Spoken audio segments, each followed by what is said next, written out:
You don't even know what the word Hoosier means because I don't either.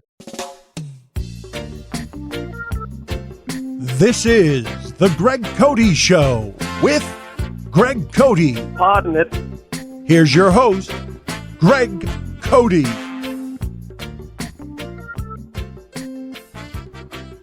Hey, hey, we're the monkeys, baby. People say we're monkeying around, yeah. We're the young generation, and nobody's gonna put us down. Put us down. And we've started. Da-da-da. Welcome to the show. Welcome to the show, everyone. Okay. I didn't know. Are you recording? We were gonna have a pre-show meeting, but I gotta just roll with that. Like when Greg Cote cooks, you turn the oven on, and the oven wasn't on there, but now it's on. So yeah, anytime I can hit those high notes. What's with your voice? How about, can we just one time remember your voice? Yeah. Like, do you remember your voice? Like, what was it, 3 years ago? Oh, yeah. No, it's terrible. It's back. Are you still, like, not to get into your personals on air, and we can bleep stuff if we need to, but are you still taking steroids like every day to have this voice? No, that's my wonder drug for you steroid people. You know, prednisone. Prednisone is my wonder drug, but you take that when you're taking a trip, like a fun trip. You're like, all right, I'll take a little boost. Yeah, exactly. Basically, does LeBron do that every September, November? He heads down to Miami. Is it prednisone that he gets? I have no idea. I don't know whether prednisone is legal or not for athletes to take. I think it might violate some rules. It wouldn't. I mean, it just helps your asthma. Like I can't. Like maybe. Yes. Right. It clears it clears the nasal passages and the throat and it's just my personal wonder drug, but I have yet to have a doctor who is willing to constantly prescribe it. You know, it's just a special occasion. So you're like Frank Gallagher and Shameless, and you have like 42 doctors that you just go to. That's right. I have to admit, I have had how many prednisone prescribed? How many you got? How many doctors you got on call if you need it? Is this illegal? Are we doing illegal things right here? Should we not? Should we? No, not at all. Have we said too much? No, I've gotten prednisone from 3 or 4 different doctors. I will say that. But anyway, it's what a week, what a day. We're dropping on Monday. Guess what's happening tonight? The Panthers are having a home game at 6 p.m. that nobody's going to go to because nobody wants to miss the big game, Hurricanes against Indiana. Oh, I thought you were talking Heat Warriors. Oh, that too. Yeah. But I can't believe anybody schedules anything else on a Monday night. Thank God that I know the NFL didn't. I noticed that. The NFL does not have a Monday game this week. I think with the college football playoff national championship in mind. So I think it's mainly because they only have, 4 games left? Yeah. 3 after this weekend. Yeah. 4 games this weekend, and then there's only 3 left. I meant like this weekend, there's only 4, so it makes sense 2 Saturday, 2 Sunday. Yeah, and we're also we have a special guest in today, Dave Dameshek, who has the Football America podcast for Meadowlark Media, and I really enjoy Dave Dameshek. I've gotten to know him over the last few months, and his hits on our show are just getting funnier and funnier. His dynamic with Dan, this guy's great, and he's an encyclopedia. Like this guy knows ball, and it's not just ball. He knows all sports, and he's an Indiana guy. So we're bringing him on for balance, right? Because yes, we are. Lord knows, I feel so homerific with this. You can only imagine how much my dad's going to pick Miami here. So we need to balance this show out. So we're bringing Dave on. Okay. I'm interested to see how much of a Hoosiers fan he really is, because my theory is that before about a minute and a half ago, nobody in the state of Indiana gave a crap about football. So they're Johnny-come-latelys. But I want to talk about how old I am and put it in this framework. There have been tonight, Monday night, is a chance for the 10th occurrence of a South Florida major sports team winning a national championship at home in South Florida. It's happened 9 times previously. The Hurricanes in 83, 87, and 91. The Marlins in 97. The Heat in 2012 and 13. The Panthers in 24 and 25. And Inter Miami in 25. And I have been to all 9 games. What? Wow. Who else can say that? I know. Who else still doing this? Can Dave Hyde say that? Maybe. I don't know if Dave Hyde was even in this market in '83. Why don't you text him right now and see if we can get a response by the end of this episode? Okay. All right. Anyway, does that mean no? You're not texting him? Yeah, that means no. You go. All right. Yeah. All right. Yeah. Let's not do that. Why? But it makes me feel old, though. That's what it makes me feel. It doesn't make me feel special. It just makes me feel like somebody who's been in this market forever. Dad, that is really cool. It is, and it also made me think of the first championship game I ever covered, which was predating the Hurricanes in '83. And here's a mug from that game that I still have. That's wild. That doesn't even look like a mug. That looks like something that would have been used in the 1800s in medieval times. A stein. Yes. This is the 1980 Soccer Bowl. In September of 1980, it was the Fort Lauderdale Strikers against the New York Cosmos at RFK Stadium in Washington. I was there. I was a young pup. I was in my mid-20s. It was probably my first major assignment for the Herald. So that's how long it's been. And the Strikers got their ass kicked in that game 3-0. It's making me feel even old here. Like this, that's wild. How what's your plan here? Like, are you gonna let me? Like, Yeti interviewed me last week about me with the Levitard show. What's going on with you and writing? Like, how much longer are we gonna stay cooking here? Like, when are you gonna get into Edwin Pope territory and just write once a month when you feel like it? I'm trying to inch my way there. And by the way, I really enjoyed what you guys did last week because I didn't hear any of that. I was in Key West and joined the episode late last week, and I didn't know until I listened to the episode a couple of days later that Yeti had interviewed you, in effect, about your role on the Levitard show and everything like that. I really enjoyed it. You know what?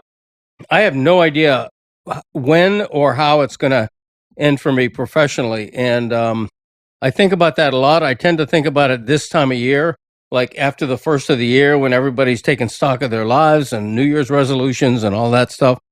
I don't know. I really don't. I would give you exclusive. I would give you the answer if I had it. And you would sell the shit out of it. I would. But I do think I'm inching toward a situation where I write less. How many columns right now do you write a week? I write at least twice a week, usually 3. Go ahead.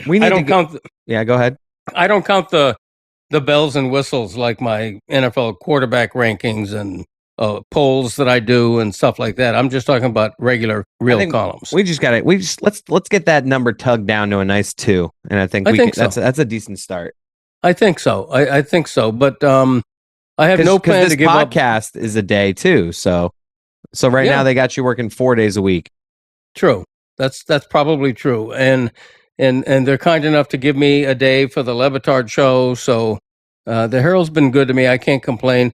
But that's 5 days, right there. That's if you're writing 3 times in a week, and then the podcast, and then the Levitard show, which you're doing twice a week now, the Levitard show. Yeah, I know it's tough. So there are days I'm working. I'm working. Yeah, it's a lot of work for me at this age.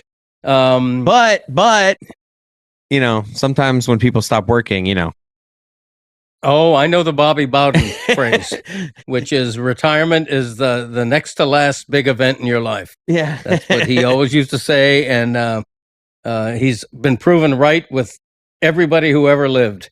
When you retire, particularly after a long career doing one thing that you're pretty well known for, when you retire, one of my fears, you're way too young to consider this aspect of it, but one of my fears is that when I retire, I'm just going to sense to matter cease to matter. People are going to forget me. I'm just going to disappear. I'll still be important to my family, but which is okay. It is okay. A lot of people what do you like? No, it's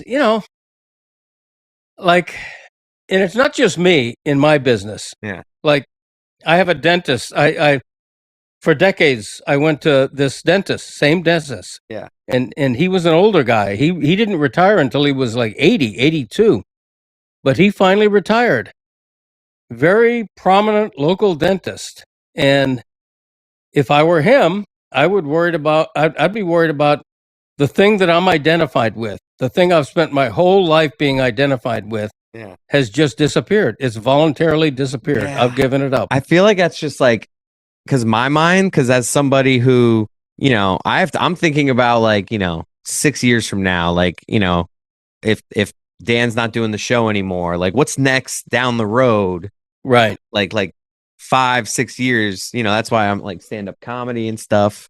Sure. And you just think about that stuff and it's scary. And I think about it from like, I'm not thinking about it like, oh man, if this Le Batard show ended and I had to find that, like I wouldn't be as fit. It's like, I'm thinking about the paycheck. Right. Like I'm more concerned, like, where am I going to get my next paycheck? Whereas you're like, you got the bread in the bank. So you're just like, yeah, I want to be famous still. Yeah. Well, I don't even know if famous is the word for it, just relevant, because I'm not the kind of guy who's going to retire and start playing golf 4 days a week. I'm worried I'm going to retire. I don't know. That sounds awesome.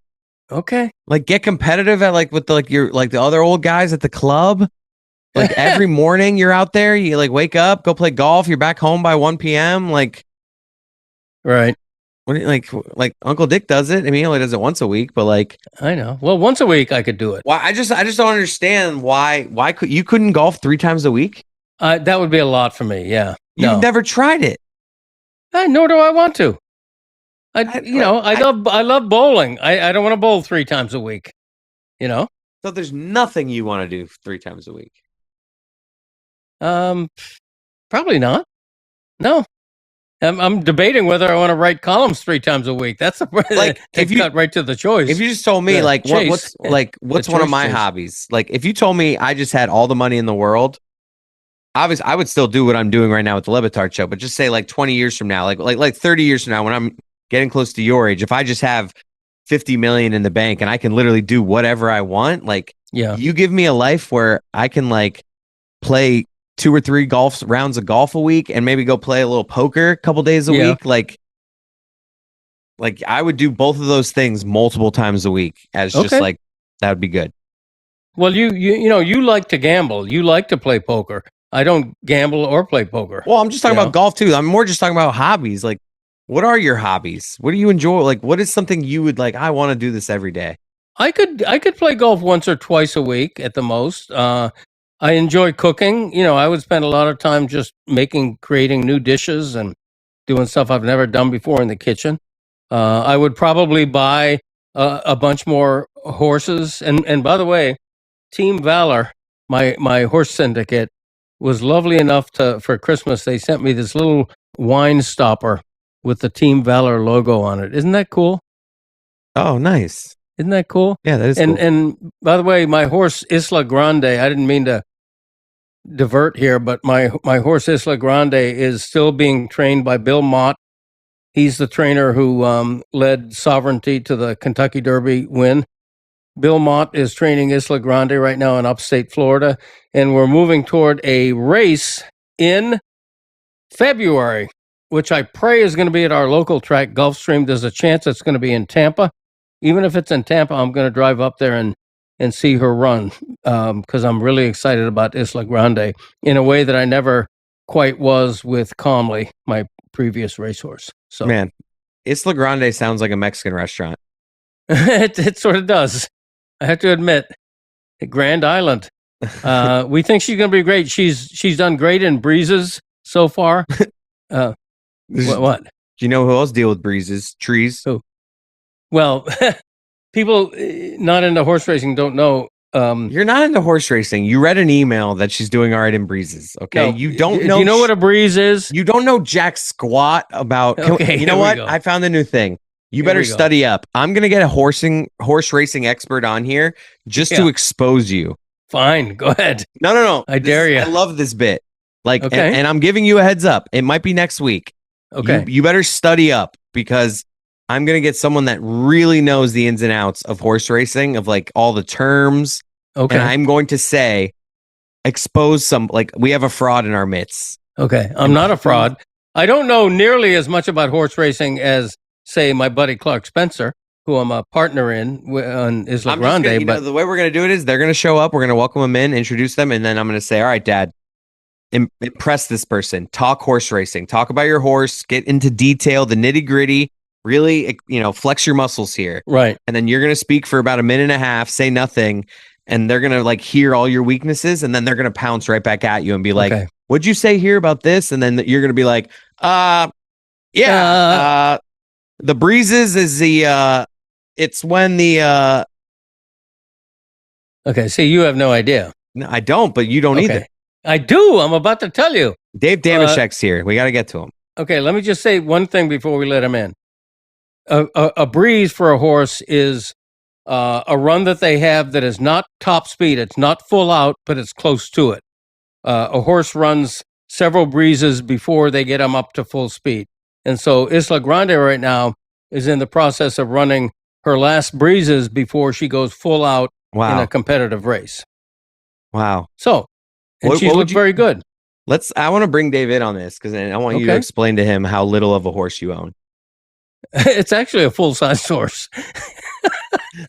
No, but what part you own of it? Oh, okay, good. Hi, Dave. So, Dave, my dad in his, close to retirement years has gotten into horse ownership. He owns about a tooth of a couple racehorses.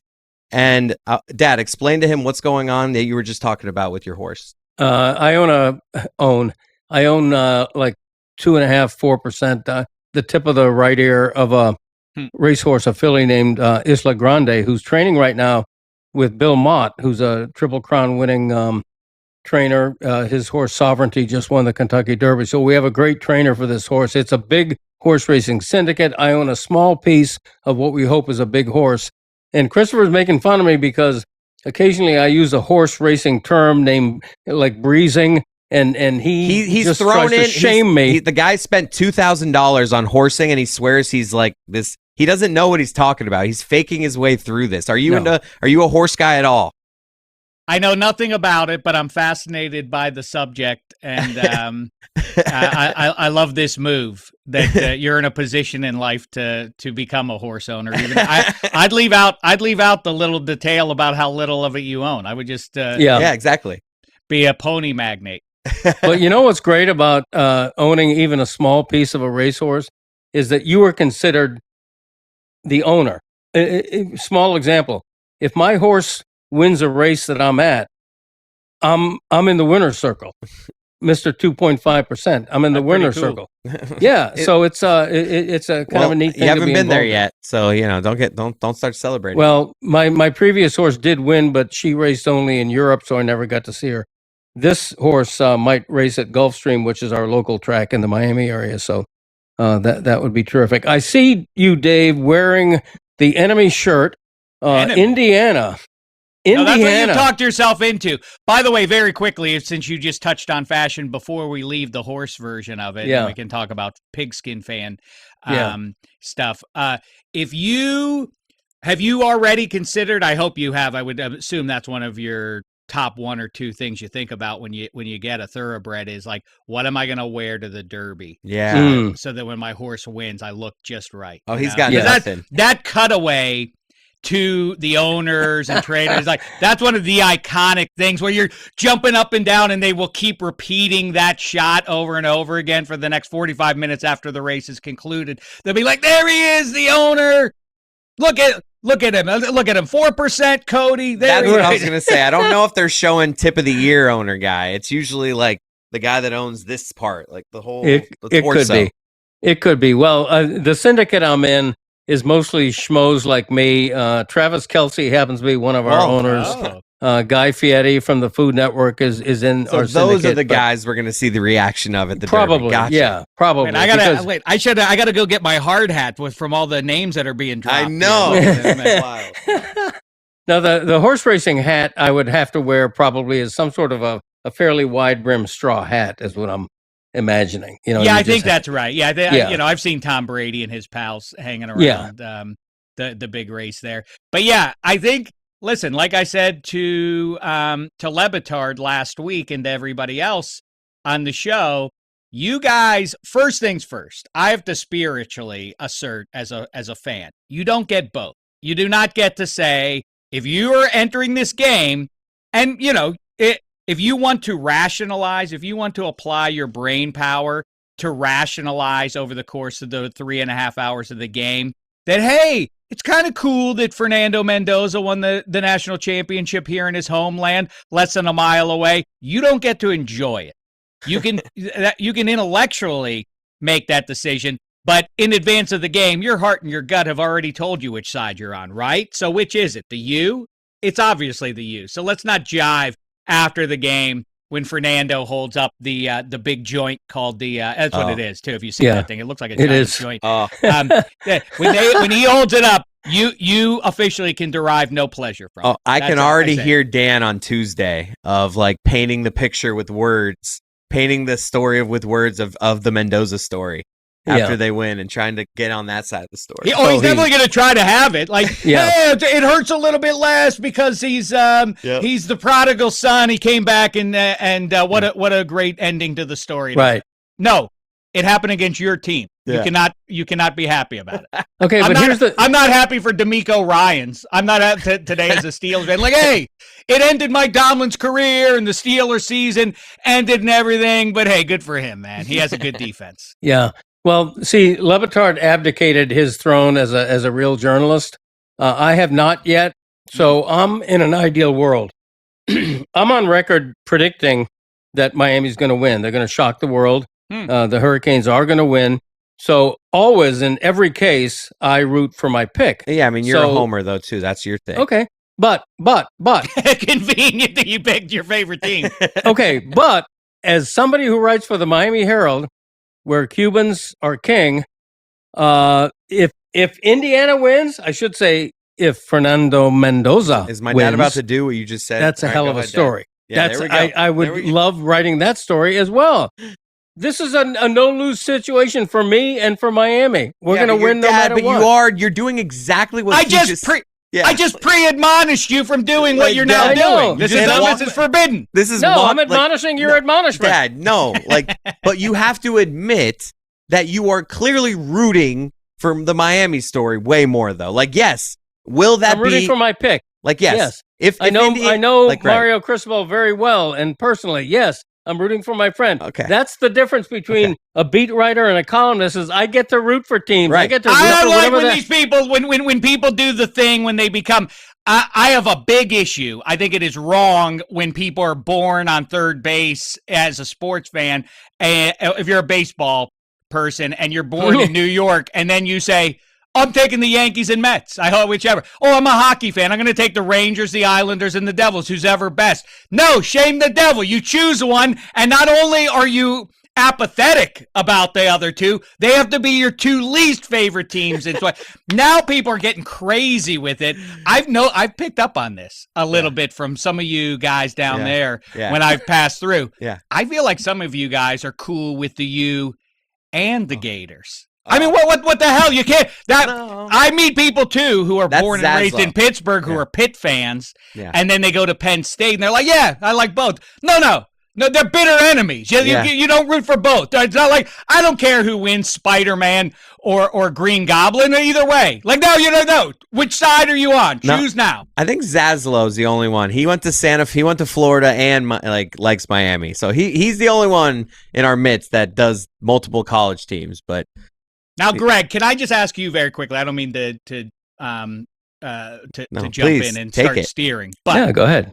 When you mention the U pulling a gigantic upset, to me, objectively speaking, not the stakes, Doug Flutie versus the U, that game was a gem. The Rose I was there. Bowl. Where you at that one, at the Rain Fest? So that was on Friday, right? It wasn't that Black Friday before Black Friday existed? You mean the Hale Flutie game? Yeah. Yeah, I don't recall that it was a Friday, but I definitely recall that game. And then you have the Rose Bowl, the Vinci, what was that? '06, January of '06 or whatever. But to me, and people hold those up as the best games. The best game that I have ever seen in college football, stakes or no stakes, but I mean the gravity of the moment made it what it was the Orange Bowl down there when Bernie Kosar and Schnellenberger and everybody else shocked the world. And that game has so many chapters to it. The game has you guys went up, what was it, 14-0 or 17-0? Then they rallied to tie you. Then you guys jumped 2 touchdowns ahead again. Then they rally again on 4th and 10, I think, or 4th and 8. They pitch it to Mike Rozier, the Heisman winner. Backup Jeff Smith runs it down the sideline to get you. And then Irving Fryer dropped the ball at the goal line, which should have put them ahead. I mean, should have put them in the same spot a minute before. And then they go for it. And in the big spot, which I think is one of the all-time balls moves that I've ever seen. Balls move by Tom Osborne. My God. Could have Ara Parsegian did, kicked the extra point, won the national championship. Instead, he behaved himself like a man, and he went for it, like a Cuban man would in that situation. Yes. Okay. And a magic fingertip won that championship. That's and that started a dynasty of 5 championships in a 18-year span, and it's been more than 18 years, longer than that, since the last one for Miami. So Hurricane fans down here are what Indiana fans can't be, which is starving to death. And let me tell you why. Here's why. Okay? We all know it. It should go without saying. Indiana's a basketball school, a basketball town, a basketball city, and a basketball state. And I'm talking about you, Indiana fans, you didn't give a crap about football until about a minute and a half ago, until Fernando Mendoza made you all matter, and now all of a sudden you're a football school. What a bunch of fakes. What a bunch of frauds you Hoosiers are. You don't even know what the word Hoosier means, because I don't either. I'm still trying to figure out what a Hoya is. That's true. But I could push back at you, but you're right that, of course, I don't know, especially in the age of NIL, as I keep saying these last 6-8 weeks. I want to whisper it because I don't want to seem like a curmudgeon. It's a little unsatisfying to me in the sense that this couldn't have happened.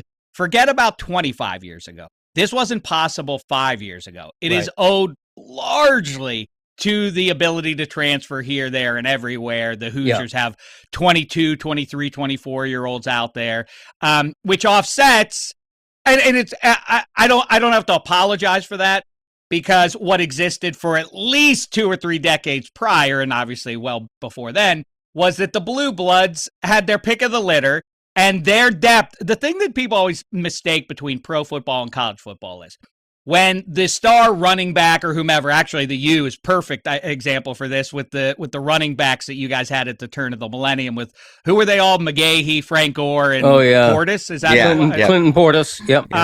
That speaks to the depth. It's like the Hoosiers could have a stud on their team, but Michigan and Ohio State had their literal third stringers were superior to the Hoosier starting lineup. It was just an unfair, unbalanced kind of thing.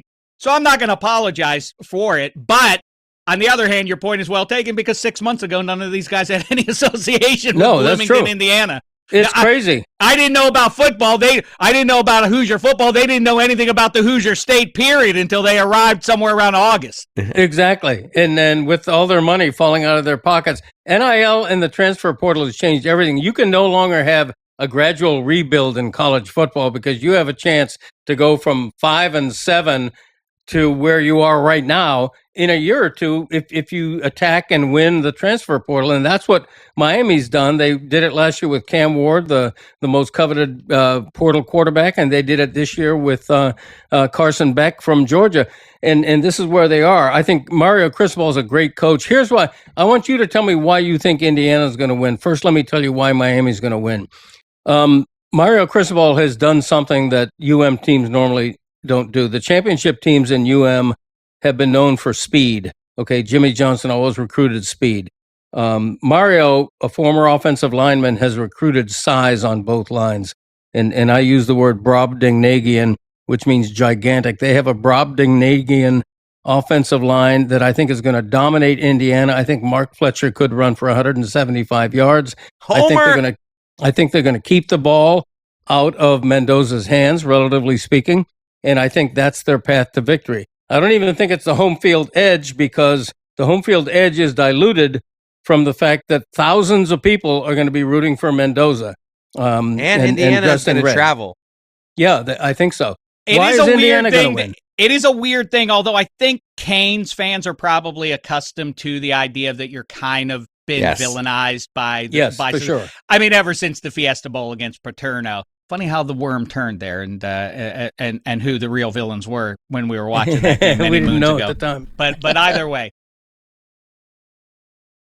yeah, I'd be more scared. By the way, that is a stunning that chronology of 18 years, and then it's been a longer wait out in the desert to get back than that entire stretch of hurricanes, which feels like it happened about 15 minutes ago. Like, where did these Florida teams come from? Collectively, this trio of teams, they've emerged and consumed all of college football, the three of them. And that was 18 years ago. Sheesh. I know Florida State's been back, but but nevertheless, I'd be more concerned about what you're saying, and it's a valid thing to point out there, that they can push that they have been pushing some teams around in this tournament and prior to that.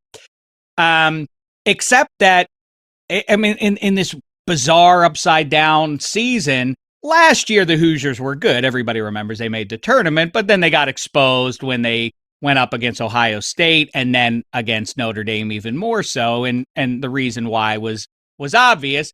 They just can't hang. I mean, they just getting the crap kicked out of them at the line of scrimmage. The stunner for me, and I still think the most shocking victory that I've seen as an Indiana Hoosiers fan, was when they went up to Eugene and handled Oregon, because that was the first time where, there's been an upset here and there. I mean, I go back to Dave Schnell and Anthony Thompson with the Indiana Hoosiers, and Von Dunbar and Trent Green and all of those guys, and then Antoine Randall and your friend Cam Cameron and all the rest of it. So there have been a couple of, whoa, I can't believe they pulled that game out. But, that's, they get a big, a well-timed defensive touchdown maybe, or they stun them with a deep shot somewhere along the way. This was and has been the Hoosiers not just holding their own at the line of scrimmage, but pushing around Oregon twice now, and Ohio State. And Bama this was not a vintage Tide defense, but it's still the Alabama Crimson Tide I know that, like we just said, NIL has diminished it a bit, but it's still, there's still a ton of blue chippers out there, and they just flat out push those guys around. And so if you told me that, my biggest concern going into this was Notre Dame. I thought if Notre Dame gets in there, that's going to be the end of the road for the Hoosiers, because they are manhandling everybody they see right now. How they lost to Florida State to start the season is on them, and they don't deserve to be in, because that's the worst loss of any team oh, no, wait. Bama lost that one. Wait, Notre Dame lost the 2 in a row. Right. So they lost control of their right to claim where you belong anywhere. Once you have 2 losses, you lose control of your destiny, even in this new world order. But yeah, the worst loss was Bama, so they had no business being there. Yeah. But either way, they just are not. The stunner of everything else isn't like, how did this Fernando land in Bloomington and he won the Heisman, and that's remarkable. And Coach Cignetti, the Pittsburgh guy, so I have extra affection for him. It goes Mark Cuban, Kurt Cignetti, Dave Dameshek. Pittsburghers who moved to Bloomington, Indiana. I think if Cignetti wins this one, he might vault past me in the zeitgeist. I don't know, but either way,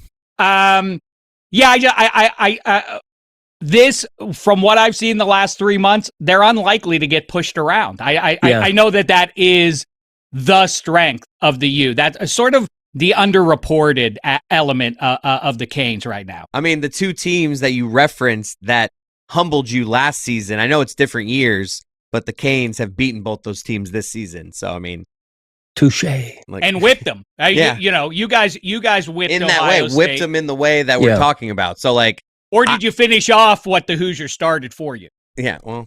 But do you have to agree though, and sometimes when I see a line like this, it makes me think that the Hoosiers are going to destroy them. 8.5 seems insane. I can get behind Indiana winning that game. I'm not like my dad here. Like I don't think that Miami for sure wins, but I think it's a close game. I think it comes down to it. I think it could be a great game, but like 8.5 feels like I want to put a big bet on that. Yeah, and you've seen this over if you've been paying attention to football for any amount of time. Yeah, when you smoke everybody, it's a stunner. I mean, actually, that to blend the lines.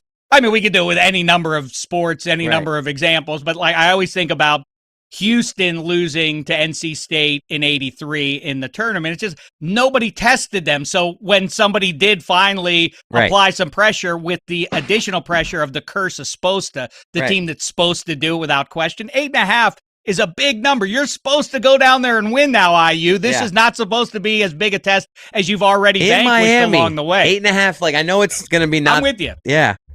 But I think if they can accept my mental state, which they will not, and I wouldn't wish that on anybody, but if they're to me, I feel kind of like I said this to you guys on Le Batard a couple of weeks ago, but this must be what Vegas Golden Knights fans felt like when they went to the final in their first season as an and in fact Florida did that too, way back when against the Avs.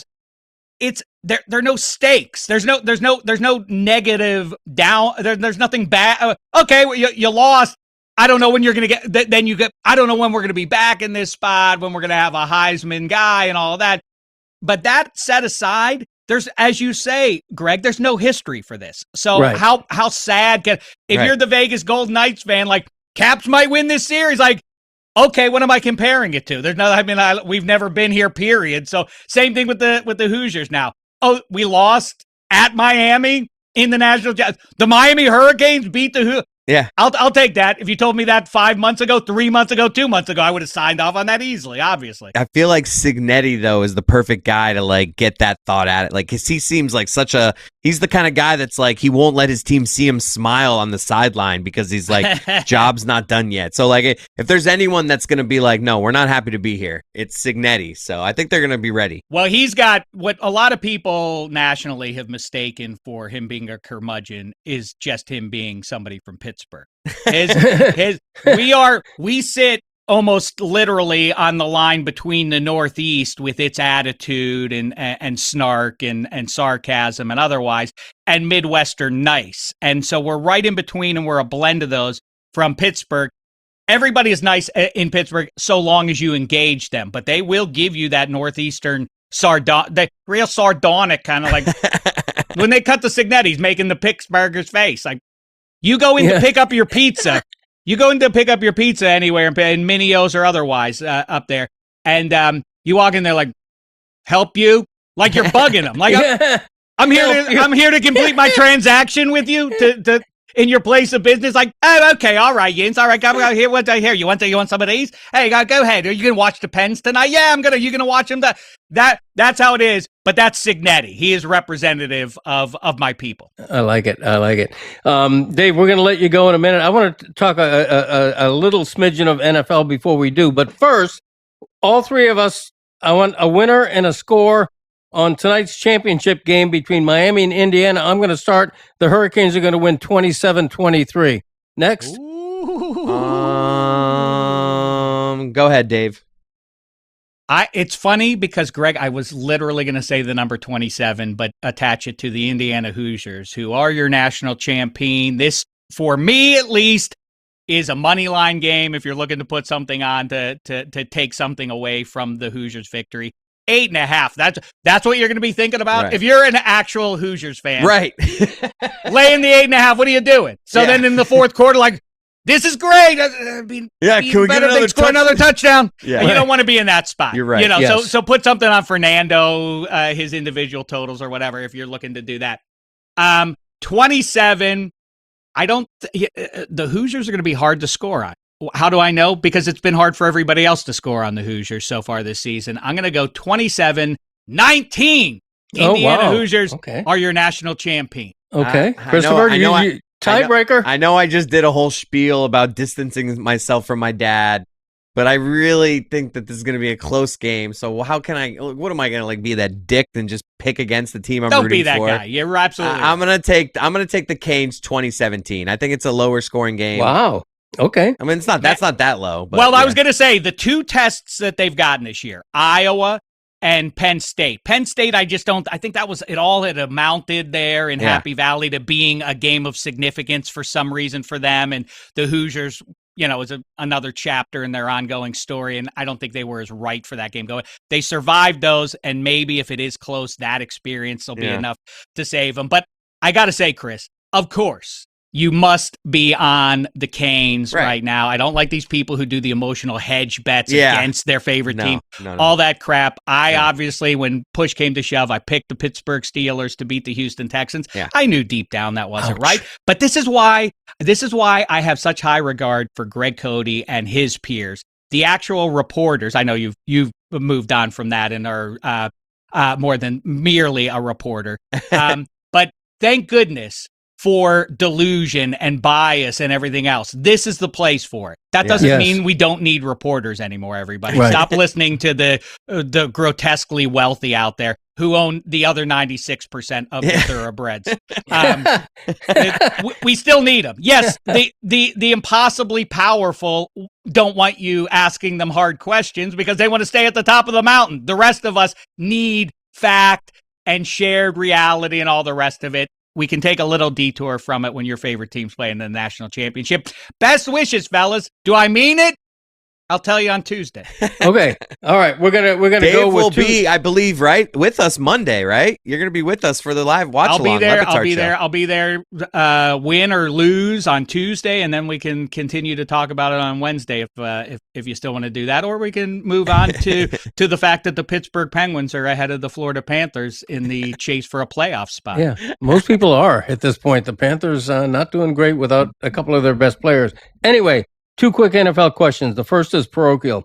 The Dolphins hire a Green Bay guy to be their GM. Lo and behold, he interviews a Green Bay guy, Jeff Hafley, to be the new head coach. Jeff Hafley now seems like the front runner for that job. What do you think of them going heavy Green Bay? Do you think the Dolphins will and should hire Jeff Hafley as a new head coach? I will say, as a half answer, I like it a lot better than the interest they were showing in John Harbaugh. I think an overseer of all things football, a football ops type of guy is not what the Dolphins need. I think that you need a coordinator type. I know you want to go against the type who you just kicked out of town. And so a defensive-minded guy makes some sense. It will then be important to get a clever offensive. We are going to miss Mike McDaniel. Let me go on the record of just saying that. Agreed. Like that offense, he's going to go somewhere, and we're going to see that offense, and we're going to be like, "Ooh, this was Tua's fault."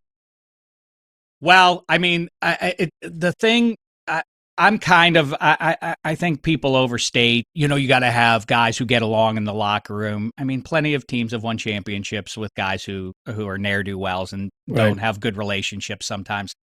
And all of that. But I also think when the guy who you're giving that level of money to is saying, like, it'd be dope to be on another NFL team. Like, how do we get away from this guy? Yes, he's too honest. He's too honest into the microphone. He's not cagey enough for us. Get him out of here. Yeah, it'd be dope. Get out of here with that. As soon as Tua got paid, he had this level of confidence that was like he exposed himself as and look, I'm not the sharpest tool in the shed, but Tua is just gives off the vibe of like, you don't have to answer every question, man. Like seriously, man, it's so. Yeah, no, I'm with you on that.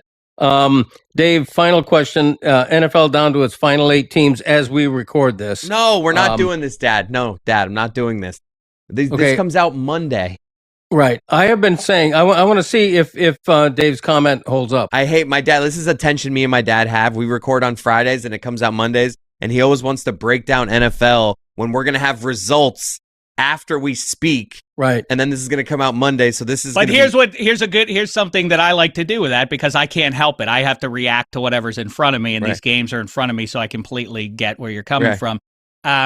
What I like to do is, like, we're recording on Friday, so we have to get into the DeLorean and jump to Monday, and we're going to talk about these games as though we already know how they ended up, and now we can assert what won the game or lost the game for the teams that we're playing in the divisional round. Now I have a DeLorean. I like it. I'm happier now with a DeLorean. Here's the thing, and the way I'm going to pose this question, which Christopher always interrupts me before letting me get to that question, the way I'm going to pose it is going to test Dave's analysis here. My point is that since midseason, I've been saying this is a weird-ass NFL season. I don't see a super team. I don't see a team that is flawless. As you look at the final 8 heading into this past weekend, who's the super team? Who's your Super Bowl pick? Who do you guarantee came out of this past weekend a winner and you like going forward? All right, I'll go edgy here because I feel like a lot of people are on the exact opposite side of this thing. I'm going to take the Denver Broncos as my safest play. Nobody's doing that. Nobody's doing that. Okay. I keep bringing up these two very simple. These are not advanced analytics, and I like them from August through December, but come playoff time, throw away your advanced analytics because what they amount to is pointing out small sample size. You can't judge who's good or bad based on these. Like, please stop taking away the pressure. Do you do that at the end of every movie? Like, that wouldn't really happen, guy. Like that, it's happening. If it's fair to Josh Allen or not, these few precious spots, these opportunities he gets to win the big one or fail, are the defining moments of his career. I know players don't like that. They would like to talk their way around. It's about more than this or that. No, it's not. How we will remember you in 25 years is whether or not you win the games in January and now in February. The two things I'll say about the Broncos, why I'm supportive of them overall, is one, teams in this millennium who have their quarterback, who they and we see as the guy, but they're not getting paid as such yet, go to and win the majority of Super Bowls. This millennium, 14 of the 26 Super Bowls have been won by quarterbacks between their second and sixth seasons. That's in the age of Brady and Peyton even. And still 14 out of 14 Mahomes, out of 26. Russell Wilson, a bunch of them, obviously. And then the other, right, it's the sweet spot because obviously you can afford to the luxury items to dress up around that quarterback. The other one is, and this makes your point completely, Greg, and proves your point, is since the start of the millennium when there were 2 byes, roughly 75-80% of the teams that have a bye get to the Super Bowl. Since they went to just 1 bye, it's down to 50-ish%. Still, that means that one of the 1 seeds is going to the Super Bowl this year. I think it's going to be the Broncos because of the other factor I just mentioned, and it's so straightforward. People choose to ignore these things, again, trying to talk themselves into something. There's got to be Josh Allen's year. Well, then, he shouldn't have been the 6th seed because his best shot already probably passed up. It had to run through Buffalo, probably, because to your point, there is no super team. And when they're all coin flips, if you had one of your digits, if one of your thumbs was on the line and you said, we have to flip this coin and it's got to come up heads every time or else I'm taking your thumb, would you rather the coin get flipped twice or 3 times? Obviously, you're going to take the 2 games. So I like the Broncos. Okay. I love that. I've never heard the lost thumb theory applied to analysis like that. That's a good one. Dogs. Horses don't have thumbs. They have hooves. No, they don't. You're right. That's a problem. I'm a horse guy. Yeah, you are. See, he knew that. He knew horses didn't have thumbs. I know horses and I know Hoosiers. Who? Hoosier. I don't know why. I don't know what about you, Dave. I thought I could picture you as a guy who's like bet horses before. I don't know why. I don't know. Oh, I've done it. Oh, okay. I mean, I don't know what I'm doing. I've also bet high line. There you go. See, that's what I'm talking about. I'm not saying you're an expert, but you seem like a guy who's been out in those streets. My old man, like in the late 80s at some point, my old man and I were down Miami way, and I don't remember exactly why. And the first night we went there, we were there, we went to High Line. And he's like, well, you got to bet on it if we're going to do it. I'm like, I have no idea. And I won a $5 bet and I was thrilled. Oh my God. My 18 to 22, catch me on a Friday night, Dania Highlight betting Quinellas. Oh, yeah. Yeah. Christopher, before you were born, your mother and I used to have an apartment right near Dania Highlight. That's when that was like popping though. When you guys did that in the 80s, it was like packed in there. When I did it, it was like sad.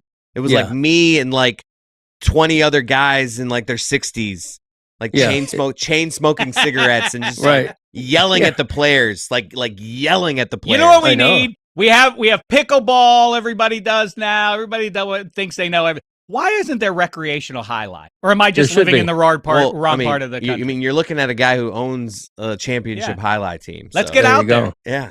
Yeah. Ooh, celebrity highlight. Let's put it together for Meadowlark. Yes. Co-creators. I've tried it. It's not easy. All you got to do is start building a bunch of frontons. You know, like if you want adult highlight at the local community center, just build a fronton. Nobody builds frontons. That's the problem. Nobody says fronton. Sounds like something you eat as an appetizer. Anyway, thanks, Dave. Sure thing, fellas. Good times. Football America. Check out Football America, YouTube, podcast, Lebitard Show Network. What else? Is there anything else we can plug for you? What do you got going on? No, I appreciate it. I am looking forward to hanging out for a few days down there with you to celebrate or bemoan the result of the national title game. And then it'll be extra fun if my Hoosiers lose to be surrounded by a bunch of people in that ugly color scheme of orange and dark green. And you will be surrounded. Yes. Thanks, Dave. Oh, my God. Okay. All right. Thanks, Dave.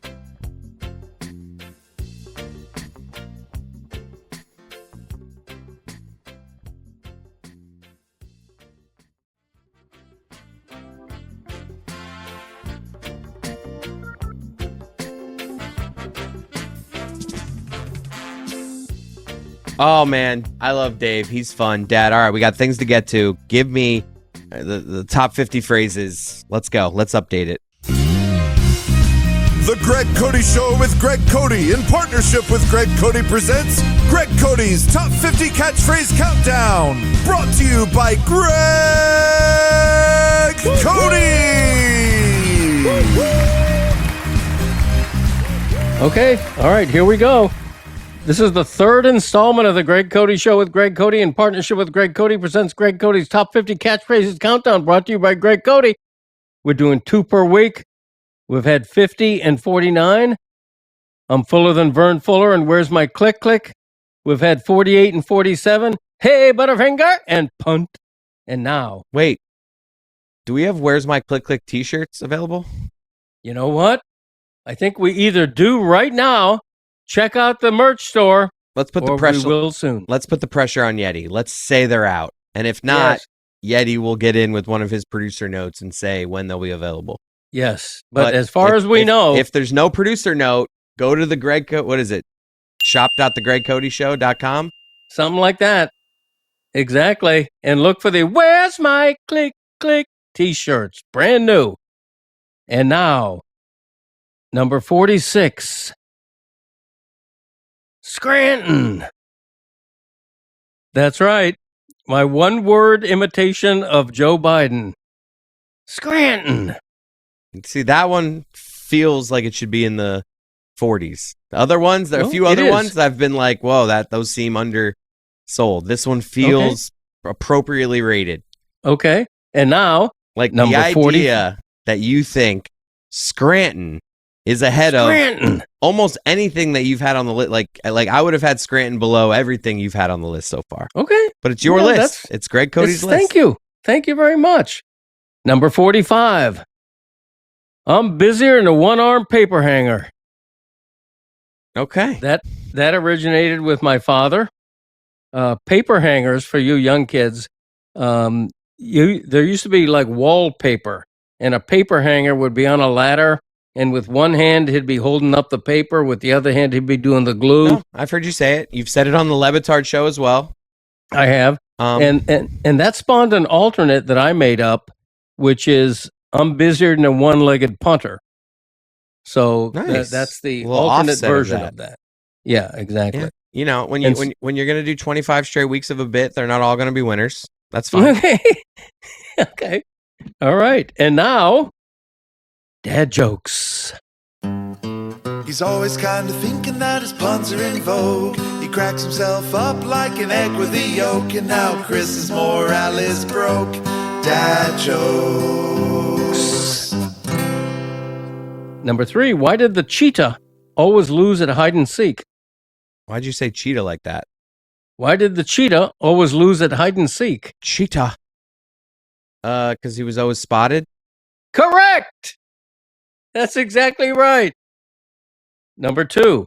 Why did the I just want to apologize to the audience. Maybe it's just my headphones, or maybe Yeti. And I'm pretty sure Dameshek, the first half of his interview, was peaking way too much because in our pre-show interview, he was low, and then I told him to turn his volume up. So apology. There could be a ton of audio issues. You're clicking, like a lot of times this episode when I hear you talk, there's a click. Okay. So where's my click? There you go. So I'm just hoping that it's just my headphones and the audience hasn't heard any of it. But if you've heard it, I apologize. And okay. Yeti, erase that. And if it doesn't exist, Yeti, possibly take out what I just did. Back to the episode. Okay, number 2. Why did the dating service for chickens go out of business?